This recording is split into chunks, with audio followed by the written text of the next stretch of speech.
नमस्कार साथियों। मेरी आवाज आ रही पीछे तक? माइक है क्या? आप दे दो माइक, वो तो ले आओ। मैं थोड़ा जोर से बोलता हूँ, फिर आवाज आ रही। धन्यवाद साथियों, आप सब यहाँ पर आए। सबसे पहले तो आप जानते हैं कि कल शाम को कर्नाटक राज्य में प्रचार समाप्त हुआ है और कल यानी 10 तारीख को वहां पर मतदान है। कर्नाटक में जो इलेक्शन कैंपेन हुआ और जो रुझान सामने आ रहे हैं, उसे देखकर स्पष्ट है कि वहां जनता बदलाव चाहती है और वहां की भाजपा सरकार भ्रष्टाचार में पूरी तरह लिप्त थी। और हमारी पार्टी का नेताओं का जो धुआंधार प्रचार हुआ, उसको देखकर ये बात बिल्कुल क्लियर है कि वहां कांग्रेस पार्टी 13 तारीख को जब मतगणना होगी तो बहुत भारी बहुमत के साथ वहां पे सरकार हम लोग बनाएंगे। कर्नाटक के चुनाव बहुत महत्वपूर्ण है क्योंकि यहां पर एक तरह से डायरेक्ट फाइट भाजपा कांग्रेस की है और बीजेपी ने पूरी ताकत के साथ वहां कैंपेन किया। प्रधानमंत्री, गृह मंत्री, सब नेता छोटे बड़े वहां गए, लेकिन जो मुद्दे थे उसको कांग्रेस ने उठाया और मैं समझता हूं कि वहां पर अब तक का जो बहुमत हमको नहीं मिला, उससे ज्यादा बहुमत कांग्रेस पार्टी को कर्नाटक में मिलेगा। इस प्रचार में, इलेक्शन कैंपेन में जिस प्रकार के शब्दों का प्रयोग हुआ और खासकर हमारे राष्ट्रीय अध्यक्ष खारगे साहब के को धमकी दी गई, उनको, उनके परिवार को जान से मारने की, उस पर भी केंद्र सरकार, राज्य सरकार ने कोई पुख्ता कदम नहीं उठाए। तो ये एक निम्न स्तर की राजनीति है और इसका हम सबको खंडन करना चाहिए। मैं कड़े शब्दों में इस प्रकार की वारदातों की निंदा करता हूं और उम्मीद करता था कि भाजपा के लोग इस प्रकार का पक्षपात रवैया नहीं अपनाएंगे। और खारगे साहब जी को जो धमकी मिली वो एक तरह से बौखलाहट का परिचय था। साथियों, आप ये भी जानते हैं कि एक बात तो और स्पष्ट हो गई है। सामान्य मुख्यमंत्री जी का भाषण परसों धौलपुर में हुआ और उस भाषण को सुनने के बाद मुझे ऐसा लगता है कि सामान्य मुख्यमंत्री जी की नेता आदरणीय श्रीमती सोनिया गांधी जी नहीं है, बल्कि उनकी नेता वसुंधरा राजे सिंधिया जी हैं। उनकी नेता सोनिया गांधी जी नहीं है, बल्कि उनकी नेता वसुंधरा राजे सिंधिया जी हैं। और एक तरफ ये कहा जा रहा है कि हमारी सरकार को गिराने का काम भाजपा कर रही थी, दूसरी तरफ कहा जाता है कि सरकार को बचाने का काम वसुंधरा जी कर रही थी। तो ये जो विरोधाभास है, इसको समझाना चाहिए। आप कहना क्या चाह रहे हैं, ये स्पष्ट कर देना चाहिए। आप सबको मालूम है, सरकार बनने के बाद मैं प्रदेश का उप मुख्यमंत्री था, प्रदेश अध्यक्ष था और 2020 में देशद्रोह, राष्ट्रद्रोह के मुकदमे में मेरे पर कार्रवाई करने की कोशिश की गई थी। अनेक ऐसे प्रकरण हुए और हम सब लोग, और मैं स्पष्ट करना चाहता हूं कि मैं और हमारे कुछ साथी सरकार में नेतृत्व परिवर्तन चाहते थे। अपनी बात को लेकर हम दिल्ली भी गए और अपनी बातों को रखा। उसके बाद अखिल भारतीय कांग्रेस कमेटी ने लगातार चर्चाएं हुई और आज वो दुनिया में नहीं है, स्वर्गीय अहमद पटेल साहब, लेकिन उनके माध्यम से सब नेताओं से मुलाकात हुई और एक कमेटी का गठन हुआ, एआईसीसी ने किया। उसमें माखन साहब, वेणुगोपाल जी और अहमद पटेल जी सदस्य थे और उस कमेटी का एक काम था।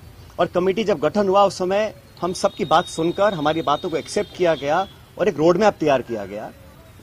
बहुत सारी बातें उसमें थी, मैं उसका उल्लेख नहीं करूंगा, लेकिन कमेटी का गठन हुआ और उसके बाद से हम सब ने, चाहे वो राज्यसभा के चुनाव हो, चाहे विधानसभा में मतदान हो, पार्टी का प्रचार हो, कांग्रेस को मजबूत और ताकतवर बनाने के लिए हम सभी साथियों ने जी जान से कोशिश की और मेहनत की। और 2.5 साल का जो कार्यकाल निकला वो इस बात का प्रतीक है। अनुशासन तोड़ने का काम कभी भी किसी ने नहीं किया। मुझे बहुत कुछ कहा गया, कोरोना, गद्दार, निकम्मा आदि, और जो ये आरोप परसों लगाए गए, ये 2.5 साल से मैं आरोप सुन रहा था, लेकिन हम अपनी पार्टी को और सरकार की छवि को नुकसान नहीं पहुंचाना चाहते थे। इसीलिए मुझे लगा कि जो प्रकार का भाषण दिया गया, मैंने पहली बार देखा कि अपनी सरकार को, अपने ही विधायकों को, अपने नेताओं को बेइज्जत और बदनाम करने का काम हो रहा है। कांग्रेस के विधायकों को तो बदनाम करने का काम हो रहा है और भाजपा के नेताओं का गुणगान हो रहा है।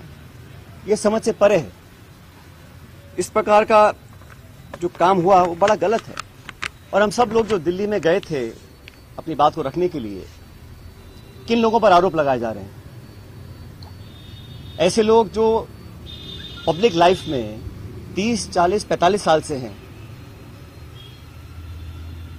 3 दिन पहले मैं बाड़मेर में था। सम्मानीय हेमाराम जी 1980 से विधायक हैं। उनकी क्या छवि है, मतदाता, पब्लिक, उनके क्षेत्र के लोग उनको अच्छी तरह जानते हैं, उनकी क्या क्रेडिबिलिटी है और क्या पब्लिक लाइफ में उनका अब तक का इतिहास रहा। ओला साहब, जिनके स्वर्गीय पिताजी 1957 से चुनाव लड़ रहे हैं, बड़े बड़े पदों पर रहे, और हेमाराम जी ने तो अपने नौजवान बेटे की मौत में और याद में एक छात्रावास बनाया है। 100 करोड़ की जमीन तो उनकी बाड़मेर में, निजी जमीन को उन्होंने दान किया समाज के लिए, लोगों के लिए। पैसा इकट्ठा कर 22 करोड़ का हॉस्टल बनाया 150 बच्चों के लिए, गरीब बच्चों के पढ़ने के लिए। इन सब लोगों पर इस प्रकार के आरोप लगा देना मैं समझता हूं बहुत गलत है, बहुत निंदनीय है, और मैं सिरे से इन बेबुनियाद और झूठे आरोपों को नकारता हूं। बहुत से साथियों को मंत्री बनाया इस सरकार के अंदर, बड़े बड़े पद दिए गए, कोई चेयरमैन है, कोई कॉर्पोरेशन में मेंबर है, कोई पार्टी के पदों पर बैठे हैं। 3 साल हो गए। ऐसे लोग जो पब्लिक लाइफ में रहे, जिन्होंने अपना नाम कमाया, जिनकी एक साख है, उन पे आरोप लगा देना कि आप चंद रुपए में बिक गए, मैं इसको बहुत गलत मानता हूं। और 3 साल से कोई कार्रवाई आपने नहीं करी, ये बहुत बड़ा सवाल उठता है।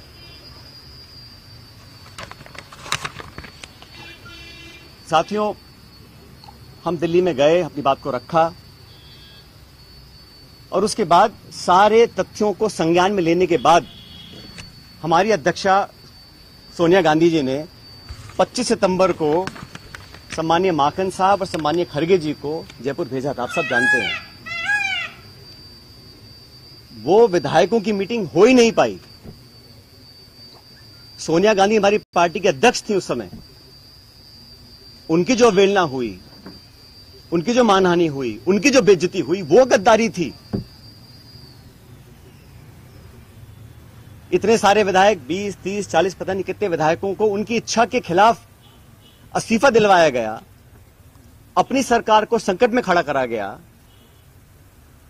बहुत से लोग आरोप लगाते हैं कि मोदी और शाह के कहने पर इस्तीफे दिलवा दिए गए। अब ये बात मुझे बोले और मैं जाके मंच पे इस बात को बोलूं, ये शोभा देता है क्या? तो मुझे लगता है कि अब तक जो हुआ उस घटनाक्रम में वो इस बात को दिखलाता है अनुशासनहीनता किसने करी, पार्टी का डिसिप्लिन किसने तोड़ा, और सही मायने में संगठन को और सरकार को कौन मजबूत कर रहा है, कौन कमजोर कर रहा है। और अपने नेताओं को खुश करने के लिए बहुत सारे लोग तरह तरह की बातें करते हैं। कोई किसी की चुगली करता है, किसी की चुगली करता है। मुझे बहुत सारे लोग आके बहुत सारी बातें बोलते हैं कि यहां हजारों करोड़ का घोटाला हो गया, यहां ये स्कैम हो गया। इन्हीं बातों को मैं मंच पर आकर इनका बखान करूं, ये शोभा नहीं देता। ये गंभीर राजनीति का परिचय नहीं है।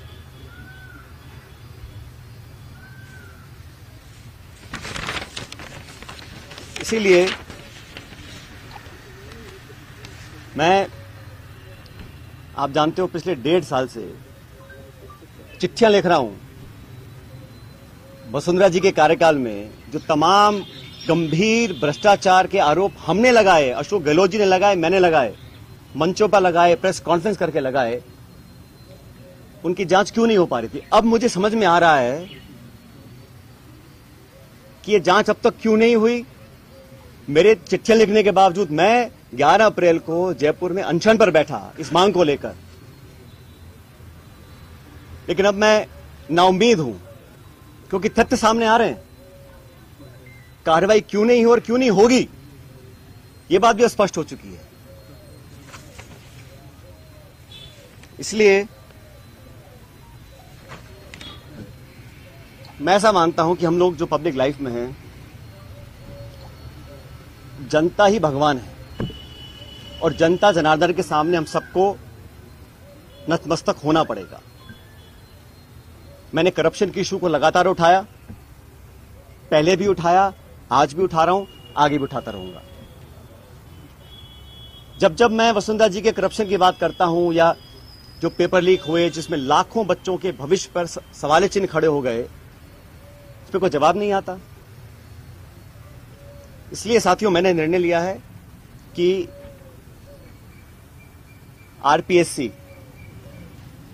जहां से कई सारे पेपर लीक हुए, बहुत सारी वहां पे खबरें आई कि वहां पर तमाम भ्रष्टाचार हो रहा है, अजमेर स्थित आरपीएससी है। मैं 11 तारीख को परसों अजमेर से एक यात्रा निकालूंगा। जनता के बीच जाकर जनता की आवाज सुनेंगे, जनता के मुद्दों को उठाएंगे और जैसा मैंने शुरू में कहा, जनता जनार्दन है तो जनता के बीच जाना हम सबका दायित्व बनता है। और जो करप्शन के इश्यूज हैं, जो नौजवानों के इश्यूज हैं, जो पेपर लीक और पेपर कैंसिल के और नौजवानों के हितों से जुड़े मुद्दे हैं, उनको उठाकर मैं एक जन संघर्ष यात्रा निकालने जा रहा हूं, जो 11 तारीख को शुरू होगी अजमेर से और जयपुर की तरफ हम लोग आएंगे। लगभग 125 किलोमीटर की यात्रा है।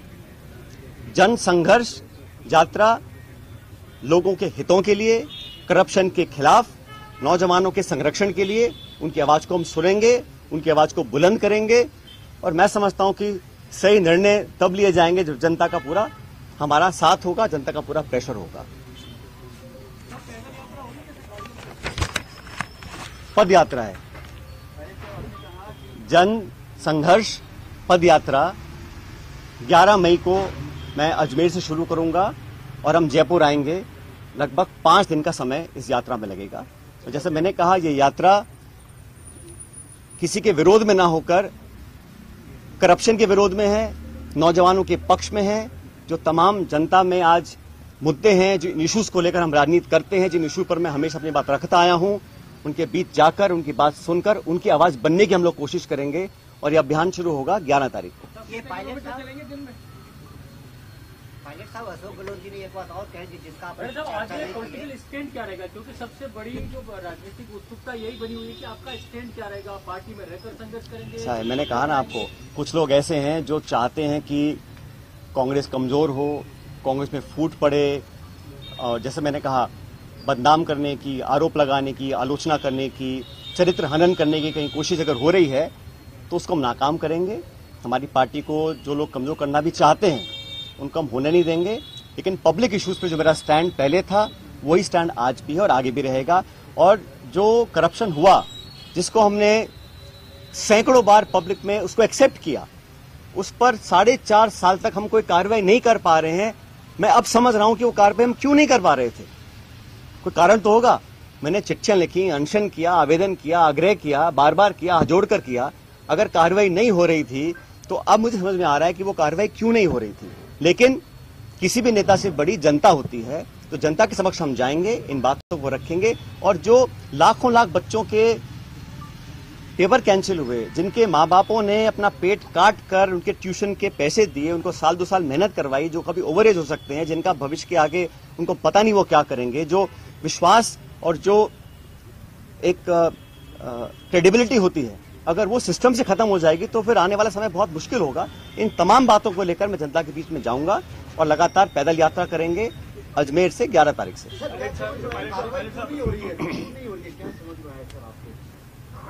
मैंने कहा ना, मैंने जो धौलपुर का भाषण सुना माननीय मुख्यमंत्री जी का, उसको सुनने के बाद अब मैं समझ गया हूं कि वो कार्रवाई अब तक क्यों नहीं हुई। और मेरे तमाम आग्रह करने के बाद भी क्यों नहीं हो रही, मैं समझ गया क्यों नहीं हो रही है। वो कह रहा हूं मैं आपको।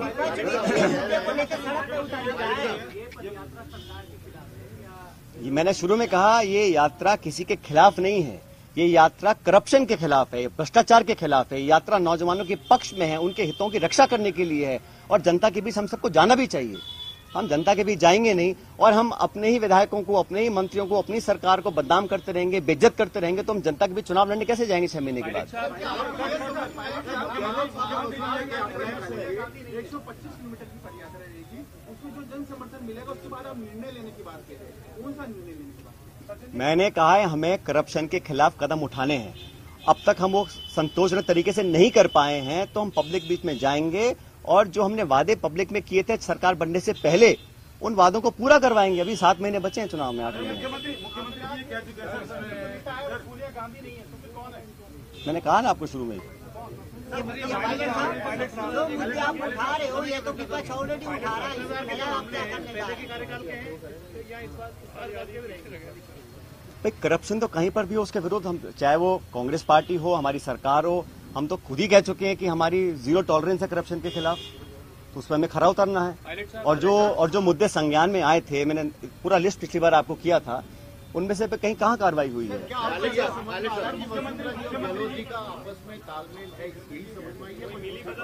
भाई मैंने कुछ नहीं कहा आपको, मैंने इतना कहा कि धौलपुर के परसों के भाषण के बाद मुझे समझ में आ गया है कि कार्रवाई अब तक क्यों नहीं हुई। कोई कारण तो होगा ना। जिस बात को मैं 5 साल लगातार बोल रहा हूं, सरकार में आने के बाद नहीं कर रहा हूं, तो क्या कारण थे? वो कारण सामने आ गए। उसी भाषण में सर पायलट साहब, उसी भाषण में मुख्यमंत्री ने कहा कि एआईसीसी से पैसा दिलवा देंगे। उसी भाषण में मुख्यमंत्री ने कहा।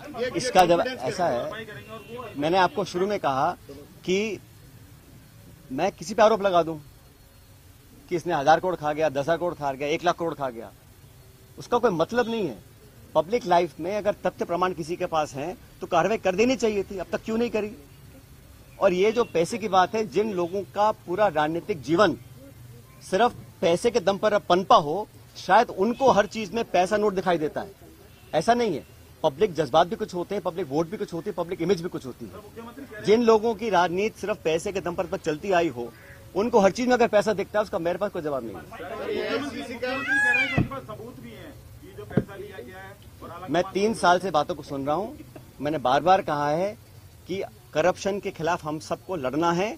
अगर किसी पे कार्रवाई करनी तो कर देनी चाहिए थी। इंतजार किस बात का है? और जिन लोगों पे आरोप लगा रहे हैं, समझना चाहिए उनकी 30, 40, 50 साल की राजनीति है। हम भी बड़े बड़े पदों पर रहे हैं, केंद्र में रहे हैं, राज्य में रहे हैं, निर्वाचित रहे हैं, पब्लिक के सामने काम किया है। अगर कोई उंगली उठा सकता है बता दे हमारे को। इस तरह के आरोप लगाने से सुनने